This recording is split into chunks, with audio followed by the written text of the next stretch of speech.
Seja bem-vindo ao podcast Ikigai em Foco. Eu sou a Sensei Narayana Gontijo. Eu sou o Sensei Matheus. E eu sou o Sensei Damião Jefferson. E no podcast de hoje, no episódio de hoje, nós vamos falar sobre a jornada da dor. Para começar, eu gostaria de saber, Sensei Damião, como você iniciou no Karatê. Você podia contar essa história pra gente? Bom, o ano era 2001, né? Eu estava ali com 11 anos, de 11 para 12 anos. Era um projeto social da Prefeitura de Goiânia, chamava Traulia Vaz. Era um programa onde era voltado para as artes marciais e que atendia crianças de vulnerabilidade social. O meu sensei, em parceria com a escola, né, atendia uma média de 300 crianças nesse projeto. Era bem precário, né, a gente não tinha estrutura, não tinha material. Geralmente as aulas eram realizadas numa quadra da escola, né, quadra poliesportiva. E não era coberta, uma quadra cheia de rachaduras, assim. Era na periferia, né, uma região periférica, ali na Vila Monticello, para quem é de Goiânia deve saber onde que é, fica ali próximo à Pecuária de Goiânia. E era um treinamento que demorava ali por uma hora e pouco. Eu treinava no horário das 11, então era das 11 da manhã até meio-dia. Era um sol bem quente, não tinha bebedor, então era difícil, era uma época que a gente realmente tinha que superar a dor para estar lá. Desse programa, que começou aí com volta de 300 crianças, formou-se 4 faixas pretas. E hoje, que eu tenho conhecimento, apenas um da aula, né? Pessoa que vos fala. Legal. E você, Cecília? Eu fui na escola, a gente tinha um projeto de oficinas, né? Minha escola era em período integral. E daí durante a manhã a gente estudava as matérias do ensino fundamental. E à tarde os alunos teriam que escolher uma oficina para fazer, né? E dentre elas tinha ali o Karatê. E aí foi onde eu tive o primeiro contato com o Karatê. Na escola Louzinha de Carvalho, antiga aqui no Oeste. Eu sou da mesma época e comigo foi um pouquinho diferente porque eu sempre fui aluna do teatro, da artes, contação de história, dança. E nesse dia, por acaso, a minha professora de dança faltou.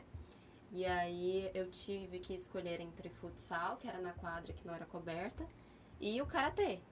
Aí eu falei assim, não quero correr no sol, vou pro karatê. E aí eu fui, foi muito legal, porque na primeira aula a gente aprendeu, foi uma aula de kata, e eram as formas que o sensei estava ensinando. E eu achei muito legal, porque eram 21 movimentos que eu tinha pegado, acho que 6, 7 movimentos, e eu achei muito massa aquilo. Eu falei, cara, eu levo muito jeito na minha cabeça, né? E aí foi assim que eu iniciei no karatê.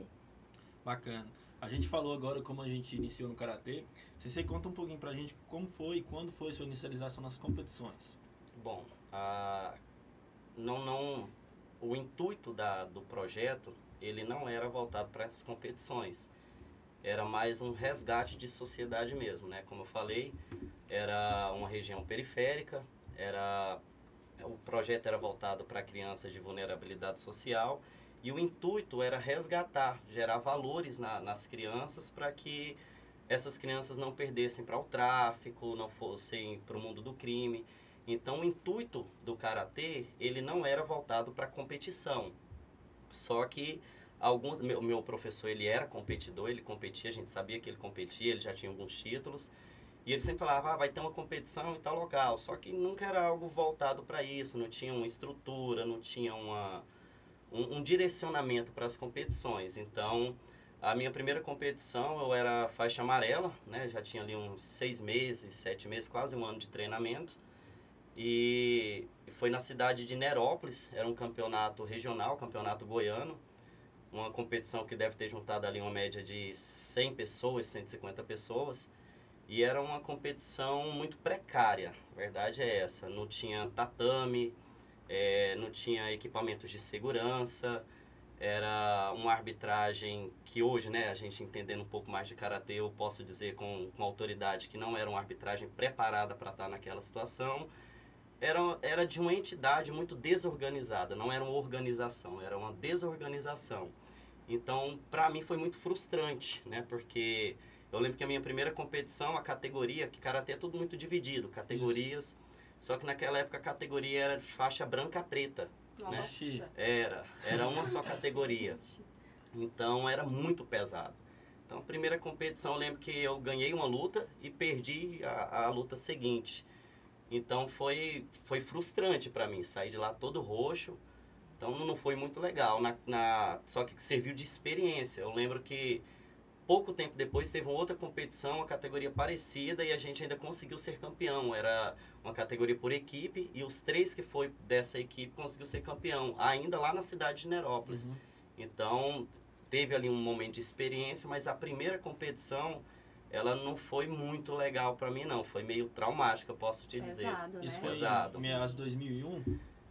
2001 para 2002, finalzinho ali. Isso é, normalmente 6 meses de criança, treinamento. jovem, né? E normalmente as competições é um divisor de águas, né? Uhum. Pelo que o senhor falou, não foi tão positivo assim, né? Pra você se ensinar. Ah, pra mim foi... Eu assistia muito aquele filme Karate Kid, do Jack Chan lá. E quando eu descobri que eu ia participar, eu já comecei a fantasiar na minha cabeça que eu ia pra um ginásio, que teria um tatame elevado, e que eu ia ter que lutar, e se eu quebrasse a perna eu ia ter que continuar. Criei isso na minha cabeça. Só que, na verdade, não. Foi um campeonato, na verdade, pequenininho, que tinha, assim, se muito, tinha 20 atletas, era algo interno mesmo. E eu lembro que era eu e mais uma atleta, a gente competiu, e como eu não estava preparada, eu peguei segundo lugar. Mas pra mim, isso já foi incrível, positivo. sabe? Porque ir para uma competição e voltar para casa entregando uma medalha de prata para a mãe, mostrar para os aprovação, né? amigos, enfim, foi muito legal a experiência. Bacana. E você? A minha experiência nas primeiras competições, na verdade, foram quando a gente inicializou as competições internacionais. Que normalmente a gente fazia competições regionais, né, no estado de Goiás. E a primeira competição que a gente foi para fora, que foi para Pernambuco, em Petrolina, para mim marcou muito, porque eu nunca tinha saído do estado de Goiás. Então foi a primeira vez que eu ia sair do estado de Goiás para competir. E aí teve aquela questão das dificuldades e tal, que a gente teve que correr atrás, mas foi muito bom. Eu também fui medalhista também. Daí, igual você falou, né? Para criança aquilo ali é mil maravilhas, né? E dentro dessa questão das competições, Sensei, qual foi a experiência mais marcante para vocês dentro desse ambiente de competição? Bom, para mim, como eu falei, né? Eu nunca fui um atleta de alto rendimento, um atleta profissional, daqueles de resultado. Tenho alguns títulos, já fui campeão brasileiro, campeão goiano algumas vezes. Mas dentro do universo do karatê, é tudo muito relativo, né? Às vezes você está conversando com uma pessoa que está falando, eu sou campeão mundial, eu sou campeão da Federação Intergaláctica do Disco Voador. No carochinha. No karatê tem muito disso, são muitas entidades e às vezes a gente acha que, né, a pessoa está falando de um título ali, quando vai ver é uma competição que envolveu 10 atletas de uma entidade que não tem credibilidade, não tem, e a pessoa se auto-intitula ou ganha ali um título. Então, assim, pra mim foi frustrante pelas organizações de qual a gente participava no início como atleta, né?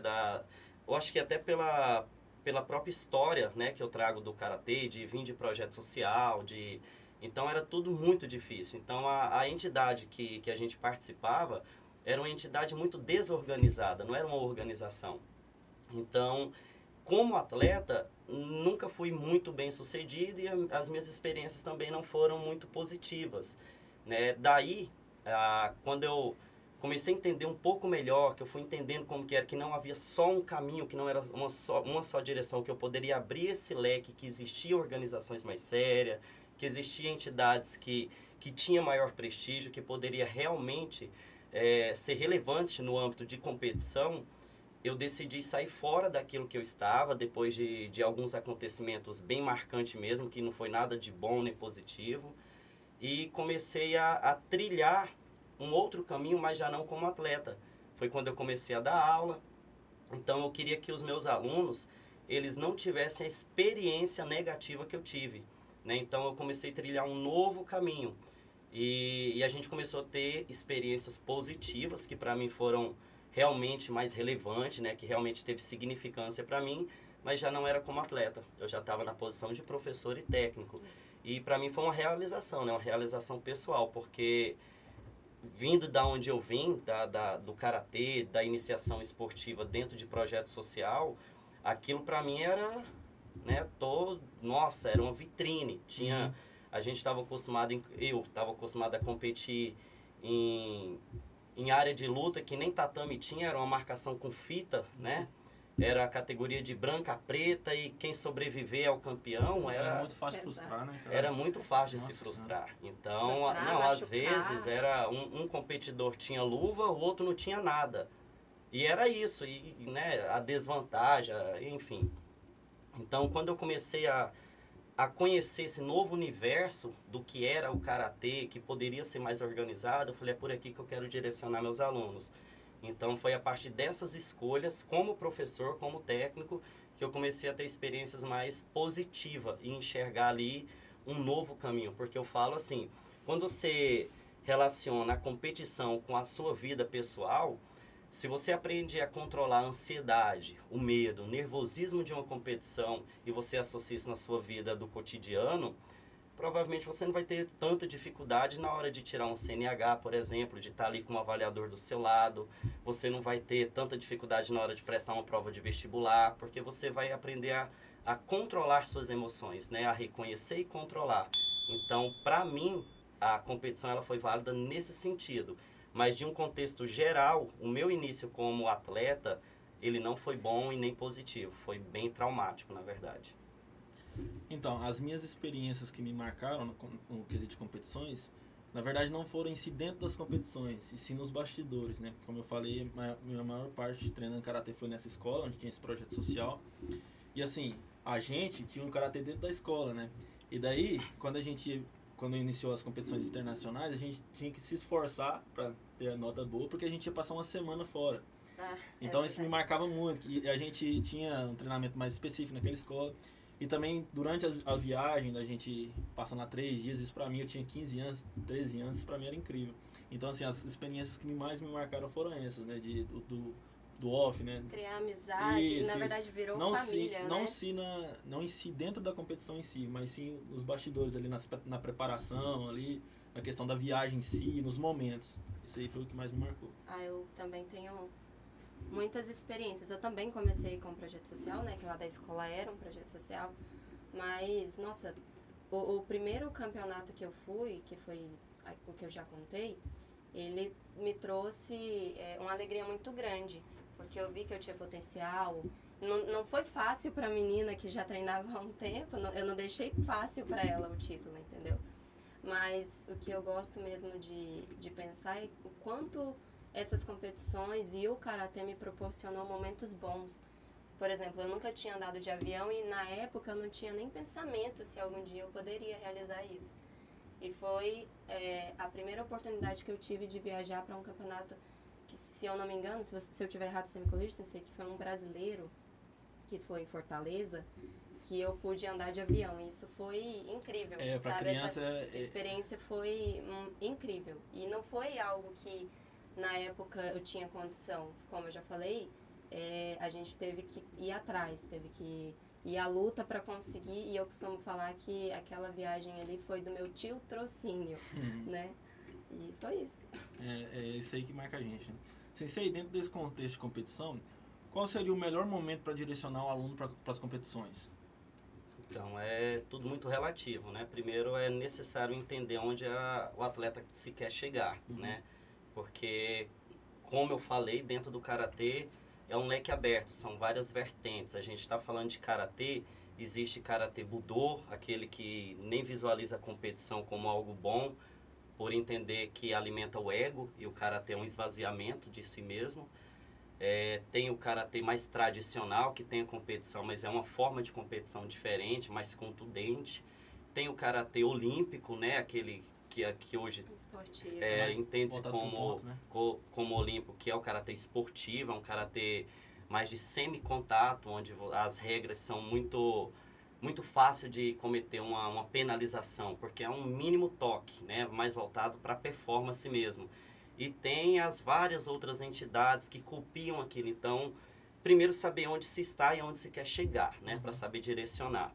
Então, tem que sentir muito do atleta. Hoje em dia, a gente está, por exemplo, na nossa escola, a gente recebe crianças com 3 anos de idade, né? Então, assim, é muito importante você ter um conhecimento específico sobre o desenvolvimento infantil, como funciona a psicologia do desenvolvimento. Então, para uma criança de 3, 4, 5 anos, você está iniciando ela numa competição ou num ambiente competitivo, onde, querendo ou não querendo, é uma competição, alguém ganha e alguém perde, onde a cooperação ela não está sendo trabalhada, e sim a competição. É tudo muito relativo. Então, é necessário você conhecer a criança, conhecer o atleta, conhecer a família, porque às vezes você tem ali um atleta que está preparado, mas uma família que não tem preparação nenhuma. Não adianta de nada. E dentro do karatê, a gente sabe que dependendo da postura da torcida, até o atleta é penalizado por isso. Então, é sentir. Tem que ter muito diálogo, tem que ter muita conversa. Essa preparação, ela tem vários aspectos. Físico, mental, técnico, então até nutricional. Dependendo do nível de competição, é necessário que você tenha uma equipe multidisciplinar voltada para isso.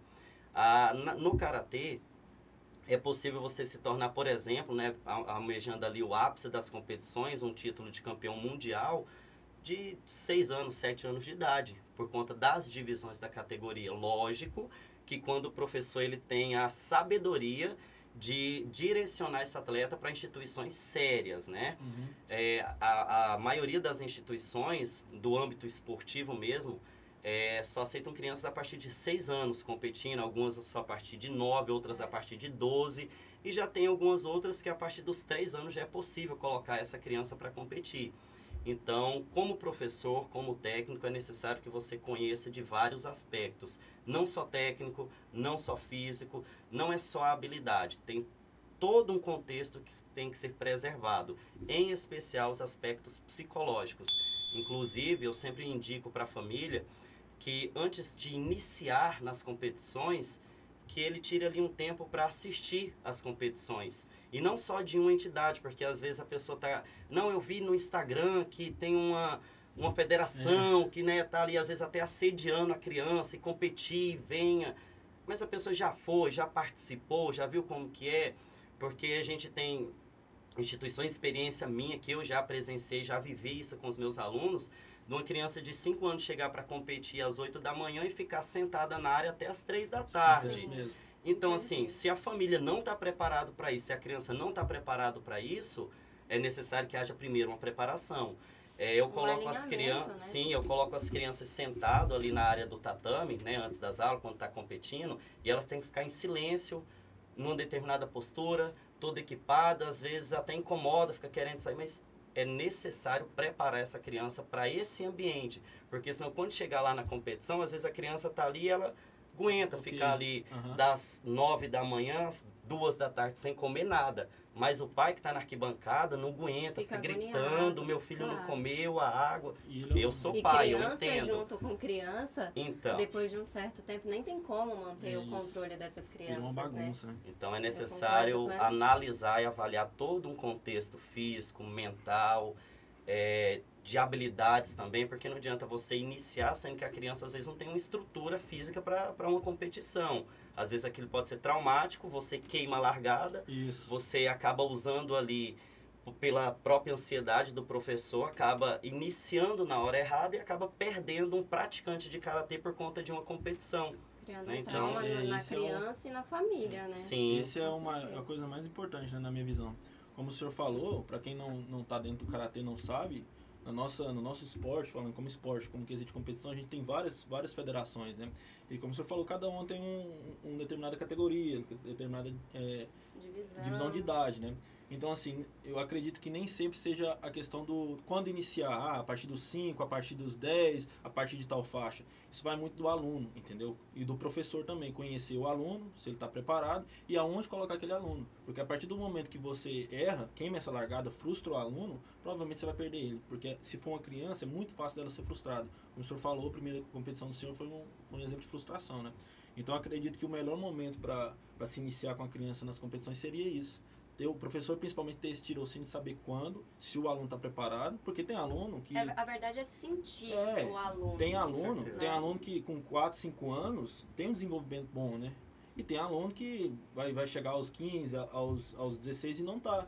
Então não tem... Não, muito menos. Tem criança que chega lá fazendo aula experimental, pega um catar ali, volta na outra aula já fazendo tudo que ele aprendeu. A pessoa chega... E aí depois de um tempo, 6 meses, a criança já tá com aquilo ali certinho, isso fazendo não quer os dizer que ela movimentos esteja pronta e tal. para competir. Exatamente. Às vezes ela só tem habilidade motora, sim. ela às vezes tem ali uma capacidade de memorizar as coisas, mas às vezes emocionalmente ela não está preparada. Exatamente. Né?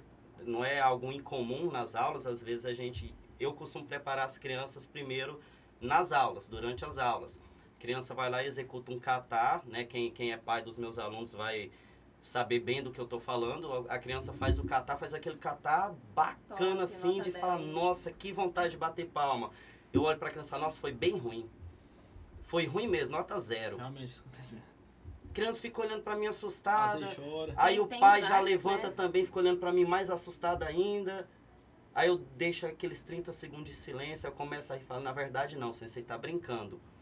A necessidade da avaliação parte de quem está te assistindo. Então, a sua nota depende do meu conhecimento técnico. Isso cabe a mim, a avaliação. Uma nota 0, uma nota 10, depende de mim, que estou te avaliando. Já a forma que você reage à avaliação, isso depende de você. Sim. Agora, o que o sensei estava tentando te ensinar, era só que às vezes você vai ser frustrado. Mesmo achando que foi muito bom, você pode ser frustrado. Mas como você vai reagir à frustração? Isso. Às vezes você pode não ter ficado feliz, mas é motivo para chorar, é motivo para se jogar no chão, é motivo para virar as costas e falar que não quer mais. Então, o professor ele tem que saber preparar esse aluno, em especial se a família quer direcionar ele à competição, conta disso. E o mesmo aluno, tem aluno que termina ali de isso. Olha para você e tá tudo tem certo, aluno que a nada gente aconteceu. fala isso, o aluno já junta os pezinhos, cumprimenta, agradece. Ô, sensei, arigatô. Fica com aquela dúvida, a gente sabe que a criança tá assim, onde que eu errei? Mas eu achei que eu tinha acertado tudo. Mas E sai, se senta, sentado. fica bacana. Já tem outros, por outro lado, que na hora que você fala, não, foi ruim, a criança já começa a chorar, já sai emburrado, quer sair da aula, não quer mais voltar. E geralmente são esses os que gostam de competir. Isso. Os que têm que ainda emocionalmente não está pronto. Ele acha que tecnicamente está bom, mas emocionalmente não está. Então é necessário a gente preparar emocionalmente a criança e também a família da criança, porque geralmente acompanha. Né? Não é incomum também, durante uma competição, a família que às vezes nem entende muito de karatê, não sabe como funcionam as regras, o regulamento, chega lá e fica questionando a arbitragem, falando que tá roubando, tá isso, tá aquilo. E assim, para o âmbito do karatê, isso é muito perigoso, gera todo um mal-estar. Não combina com o karateca. Primeiro que você vai desestabilizar a criança, o atleta que está ali, e vai criar toda uma atmosfera ruim. Aí a criança chega lá na hora e não sai nada. Eu falo que o atleta ele deve ser antifrágil, ele não pode ter essa fragilidade, né? Então, o que eu indico como professor, até para os outros professores, é algo que eu costumo fazer. Antes da gente levar as crianças para a competição, é fazer competições internas. Criar ambiente de competição dentro da academia, onde a criança ela vai poder ser instruída, porque no âmbito de competição, dentro de uma competição, os árbitros, eles não estão lá para ensinar, apesar de ter, né, se espera dos árbitros uma preparação para isso, mas nem todo árbitro está preparado. Às vezes dá uma nota negativa, às vezes só não e manda a criança sentar ali, a criança fica toda frustrada, não entende nada e provavelmente o professor vai perder um aluno. Né? A criança perde uma competição e o professor perde um aluno, o karatê perde um aluno. Já quando está dentro da escola, o professor tem a oportunidade de trabalhar isso. Então, às vezes, criar uma competição interna, um torneio, um festival, para inicializar a criança dentro do ambiente competitivo pode ser a melhor das alternativas. É isso que eu faço e é isso que eu costumo indicar. Quando se fala em competição, é igual o senhor estava falando, não é só preparar o aluno para fazer um kata, para fazer uma luta, né? Tem que preparar a questão emocional dele, tem que preparar a família em si, porque em determinadas federações não aceita a família ficar gritando, ou a torcida em si, né, que tem no futebol. Eu costumo ensinar que karatê não tem torcida. Exatamente. Então, assim, não é só uma preparação física do aluno, né, que vai ser um potencial atleta. tem a questão emocional da família. E quando um também não quer, não dá certo. Se o professor não está disposto a inicializar o aluno na competição, não dá. Se o aluno não quer, não dá. E se a família também não quer, não dá. Hoje a gente veio abordar a jornada da dor, né? Isso. Então, esse é o caminho. Não se chega lá sem um processo de dor. E às vezes essa dor, ela se estende também à família, né? Porque quando a gente está falando da competição voltada para criança, hoje a nossa escola é uma escola especializada no público infantil. Então, dentro desse contexto, a gente sempre vai trabalhar com a família, né? Eu costumo trabalhar com a criança e trabalhar com a família. Eu peço para que os pais eles não fiquem assistindo às aulas, porque eles precisam ver a diferença. Para quem é pai, para quem é mãe, para quem tem o contato, professores têm um contato diário com a criança, às vezes a gente não percebe quando a criança cresce, né? Cresceu 2, 3, 5 centímetros. Você passa ali 1 mês, 2 meses sem ver a criança, assusta. Quando vê, nossa, tomou pó royal, comeu fermento, né? Cresceu demais. É mais ou menos por aí. Então, assim, a gente tem os momentos específicos na escola que a gente vai convidar a família para assistir. É uma graduação, é uma aula especial Dia das Mães, Dia dos Pais, é uma competição interna. Tem esses momentos para que a família assista, mas no geral das aulas, eu preciso preparar a mentalidade da criança. E geralmente a criança ela tem aquele laço afetivo e a figura de autoridade relacionada com os pais. Mas quando os pais não sabem lidar com essas situações, onde o professor vai chamar atenção, onde o filho vai estar sendo frustrado, às vezes a criança vai estar chorando, e é o momento que eu tenho para ensinar através daquele choro, ensinar ela que aquilo é uma emoção, que ela pode contornar aquilo, que ela precisa entender que emoção é essa. Às vezes o pai não entende. Às vezes o pai não tem essa maturidade emocional para poder indicar ou ensinar o filho como reagir. A gente tem. Então, se o pai está ali muito próximo, muito presente, a gente acaba perdendo o momento do ensino. Eu costumo dizer assim, a gente segue um plano de aula, mas as coisas que acontecem na aula são os momentos mais importantes. Às vezes é uma criança que tromba com a outra e cai, e aí você tem ali um momento para ensinar. Às vezes é uma criança que começa a discutir com a outra e eu paro, eu não deixo ninguém intervir. Eu falo, não deixa. Agora é o momento de ensinamento. Eu quero ver como que eles vão lidar com esse momento de conflito. Lógico, tudo supervisionado, eu estou por perto, mas eu quero ver se eles vão partir para agressão, se eles vão se controlar, se eles vão resolver na conversa, como vai ser direcionado isso. Muitas das vezes, se o pai está perto, ele vai intervir na hora. E já vai tirar ali a dor para ele. Sim, com certeza.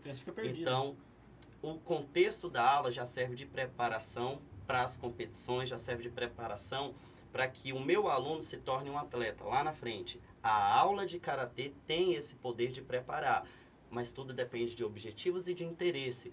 A gente está falando da competição, mas não quer dizer que quem faz karatê, ele vai ser um competidor ou ele vai querer estar dentro das competições. Você pode se tornar um faixa preta, você pode ser ótimo de karatê e nunca ir numa competição. É isso. E de repente você tem ali habilidade, você quer, a família quer investir nesse contexto de competição e às vezes ali a criança com 4, 5 anos a gente já consegue. Por exemplo, na nossa escola, há 2 anos atrás, o atleta mais bem ranqueado do nosso estado foi um atleta de 5 anos da nossa academia. 5 anos de idade e foi o atleta... Na época ele tinha 4. Na época ele tinha 4 anos. Então foi o atleta mais bem ranqueado. Isso é, uau, fantástico. Ganhou todas as etapas, todas as competições que ele participou, ficou em primeiro lugar. Então, assim...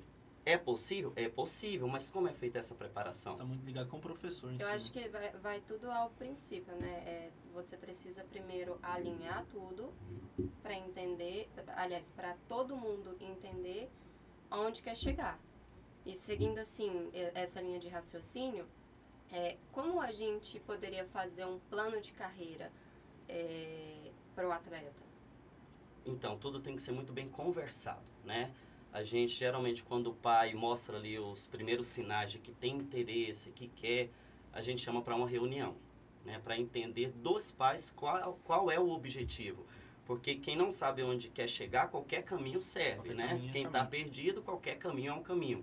Agora, se eu sei aonde eu quero chegar, aí sim, aí a gente vai traçar um plano para aquela criança. Eu tenho que entender que quando a gente coloca o atleta em competição, existe uma preparação a ser feita, né? Eu costumo lá na escola tá sempre brincando com as crianças aprendem brincando, através da ludicidade. Então, eu falo que cada cor significa que ela precisa comer determinado tipo de alimentação. É verdade. Então, se é faixa verde, você precisa comer todas as comidas verdes. Não tem, eu não gosto. Não, você tem que comer. Se é faixa amarela, tem que comer as comidas amarelas e por aí vai, com todas as faixas. É uma brincadeira, ensinando a criança que se ela quer realmente extrair o melhor do corpo dela, ela precisa cuidar da alimentação, né? É um hábito de saúde. Então, isso daí já entra no plano de carreira do atleta. É necessário que seja feito um estudo da criança, né? Analisar ali todos os contextos que envolvem preparação física, nutricional, psicológico, técnico, tático. Uma vez que eu conheço o meu atleta, eu preciso saber dele, da família, porque ninguém chega sozinho, aonde ele quer chegar, qual é o objetivo dele como atleta. Uma vez que eu tenho isso com clareza, aí a gente vai fazer o processo, o caminho até chegar lá. Eu quero ser campeão mundial. Ótimo. Começa sendo campeão lá na sua cama. Você vence a sua cama. Você acorda no horário. Você vence o despertador. Você vence a organização do seu quarto. Se você começa vencendo a você mesmo, então provavelmente você vai ter condições de vencer o outro. Aí a gente vai traçando competições municipais, competições estaduais, competições interestaduais, competição a nível nacional, e aí a gente vai projetando, conhecendo o regulamento, conhecendo regras, entendendo em qual entidade aquela criança ela quer competir. Isso vai também de acordo com as habilidades da pessoa. De repente a criança quer competir num karatê que é propriamente semi-contato. E é uma criança que não gosta do semi-contato. É uma criança mais pesada, que sempre bate forte. Em si, né? Ou eu tiro isso da criança e controlo, ou eu direciono ela para um karatê que tenha essa pegada mais firme.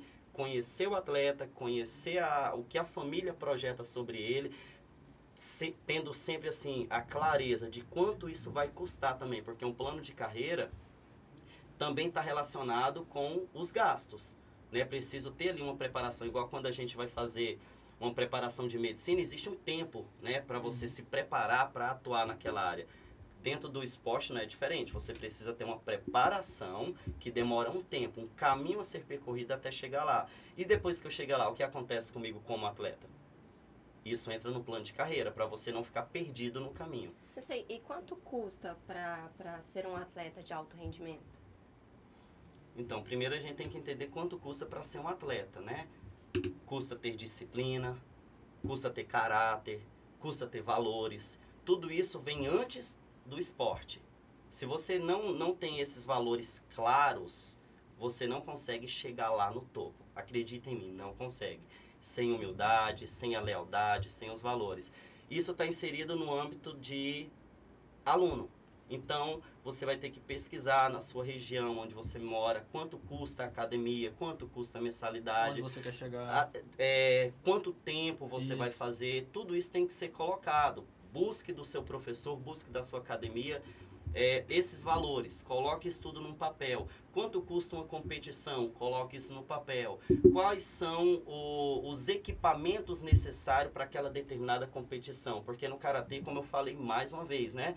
É um leque aberto. Então, se eu estou participando de determinada entidade, por exemplo, a luva de proteção vai ser vermelha e azul. Se eu vou para outra entidade, vai ser vermelha e branca. Se eu vou para outra, vai ser só a branca. Ou às vezes nem tem. Ou às vezes nem tem, tá entendendo? Então, isso precisa ter muita clareza. Geralmente, quem faz isso é o técnico, é o professor. Então, converse com o seu professor. Não dá para mim especificar assim, é X, é um número exato. Depende, isso depende muito do tipo de competição que você está inserida, do contexto social que você está inserido. São várias as vertentes, mas é possível calcular. Conversa com seu professor, que ele vai direcionar a competição que você quer chegar, quantas competições, geralmente eu falo assim, você quer otimizar o seu potencial, você quer ainda mais. Tem gente que quer ser atleta de alto rendimento, mas só faz aula no grupo, ali 2 vezes por semana. Não chega, não chega. Olha, você precisa de uma aula particular, para que seja, sim, aula personalizada, para que haja um planejamento voltado para aquilo que você quer, porque dentro do karatê existe o atleta de alto rendimento na luta, existe o atleta de alto rendimento no kata. Existe o dos dois? Existe. Mas é muito difícil porque o treinamento é completamente distinto. É distinto. Então a preparação física é diferente.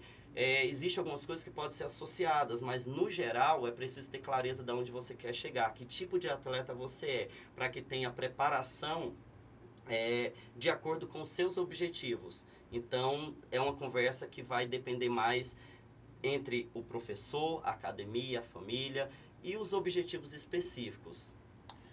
O senhor deixou bem claro, uma vez que foi esclarecida a questão do orçamento, a questão do plano, foi estabelecido um plano de carreira ali. Como que a gente pode fazer esse aluno chegar no ápice da carreira, Sensei? O senhor até começou a explicar que tem essa questão do treinamento específico para cada aluno, o que ele quer competir. Como que a gente pode fazer esse aluno, uma vez que foi estabelecido o plano de carreira dele, chegar no ápice? Como é que a gente faz? Aí depende dos interesses pessoais. Isso. O que seria o ápice? Como você vê o ápice de uma carreira? Isso é muito voltado do que o aluno, onde que ele quer chegar, né? Se for competição mundial, aquisito mundial, uma premiação mundial, né? Isso vai depender de onde ele quer chegar. Se for mais uma questão de tradição, tem federações que são mais tradicionais, né? Isso vai variar onde você quer chegar. Então, porque quando eu penso assim, em ápice da carreira, eu penso em realização de todas, por exemplo, financeira, se aquilo está voltado na carreira, quais são meus objetivos? Eu quero comprar um apartamento, uma casa, um carro, eu quero não precisar mais disso, eu quero ganhar tanto dinheiro que eu não preciso, o dinheiro vai trabalhar, ou de repente o ápice da minha carreira é um reconhecimento, que o mundo inteiro vai saber quem eu sou. É muito aberto tudo isso. Então, se é um campeonato específico, não é um título, o ápice da carreira seria um título, isso é muito fácil de conseguir. De verdade, você traça ali dentro do plano de carreira, ok. Mas se de repente a pessoa quer visibilidade, ela quer status, ela quer ser conhecida, ela quer usar da alavanca da carreira dela para se tornar, por exemplo, um palestrante dentro do esporte, ou um seminarista, ou ela quer ser um professor reconhecido, ou ela quer abrir uma academia grande. Depende muito do que a pessoa entende como ápice da carreira. Para mim, hoje eu vivo o ápice da minha carreira. Eu já terminei ali a minha jornada como atleta, eu me especializei como técnico, hoje eu tenho uma academia, hoje eu tenho alunos que são relevantes na sociedade, são pessoas íntegras, são pessoas de caráter. Eu posso falar que eu realizei o meu objetivo como professor e continuo realizando. Cada dia chega mais e mais e mais crianças. Então, assim, para mim, eu estou vivendo o meu ápice, eu estou vivendo um momento mais alto. Por quê? Porque eu estou vendo o fruto do meu trabalho nos meus alunos. Para mim, pessoal, é o meu ápice. Isso, não necessariamente o ápice da carreira dentro do karatê quer dizer no quesito de competição, né? Sim, claro. Como o senhor explicou, o senhor chegou no seu ápice, né? E não dentro das competições, né? Ainda tenho metas, né? Ainda tenho metas a realizar, não concluí todas. E eu acho que isso daí é sempre mutativo, ele sempre vai mudando. Você pode estar hoje ali com uma meta e daqui a um ano ter outra meta e daqui outra. E isso é o que torna a gente nessa crescente, né? O que faz a gente evoluir na carreira. Mas hoje eu já sou realizado dentro do karatê, por ser professor, por ter alunos que são professores, por ser alunos que, sabe, são relevantes. Para mim, esse é o meu ápice. Eu vivo o meu ápice. Eu estou vivendo o melhor momento dentro do karatê. Hoje eu consigo ter discernimento para direcionar meu aluno. Eu não tenho mais aquele receio de virar para o pai e falar, olha, tá cedo para o seu filho começar. Ou não tá tarde. Eu sento, eu converso, eu entendo, eu analiso, eu direciono. O que não foi feito comigo no início. Então, isso para mim é um diferencial que me torna não melhor, mas diferente de quando eu comecei. Esse ser diferente, para mim, é o meu ápice. Mais ou menos por aí. E voltando à questão dos valores, que geralmente eu costumo falar que não são valores, são investimentos. Como seria para conseguir investidores aqueles atletas em vulnerabilidade socioeconômica? Pessoas com dificuldade financeira. Exatamente. Olha, vai tudo do contexto onde você está inserido. Eu chamo de network, né? as pessoas com que você atrai. Por exemplo, você pode ter começado ali num projeto social pequeno, na periferia, mas isso não quer dizer que você tem que viver naquele local. É necessário um desejo de mudança, algo que vem de dentro.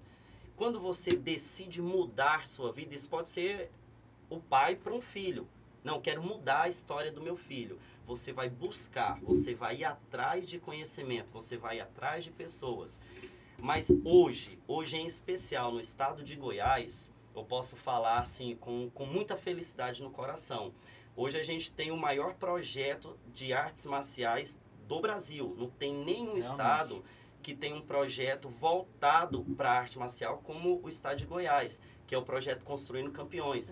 É um projeto que na última edição que a gente teve da Copa Construindo Campeões de Karatê, teve mais de 1.500 atletas. E esses atletas têm material de proteção, que a gente está falando que tem que ser investimento de luva, de kimono. Eles ganham tudo do governo, eles têm agasalho do governo, cada competição é um agasalho diferente. Eles têm tatame, eles têm espaço apropriado para treinamento, eles têm professores capacitados que dão esse treinamento, eles têm técnico, tem preparador físico, tem nutricionista. É toda uma equipe multidisciplinar voltado para tornar essas crianças competidores. Então, assim, além de toda a gama que a gente chama do âmbito de competição, estão formando cidadãos de bem. Então, assim, E não somente com karatê, né? Não. Artes marciais, taekwondo, judô, jiu-jitsu, boxe. Ele é o maior. Não existe nenhum projeto social tão grande voltado para as artes marciais como o nosso. Os outros estados, na verdade, estão copiando isso da gente. Então, já fica aqui já um parabéns, né, para o governador que teve essa iniciação, para o professor Mário Kanashiro, que foi o idealizador desse projeto e que hoje está alcançando tantas crianças e transformando a vida delas. Exatamente. A gente, como veio de projeto social, a gente sabe quanto isso é importante, né? Sim, exatamente. Vai fazer diferença na vida delas. Sim.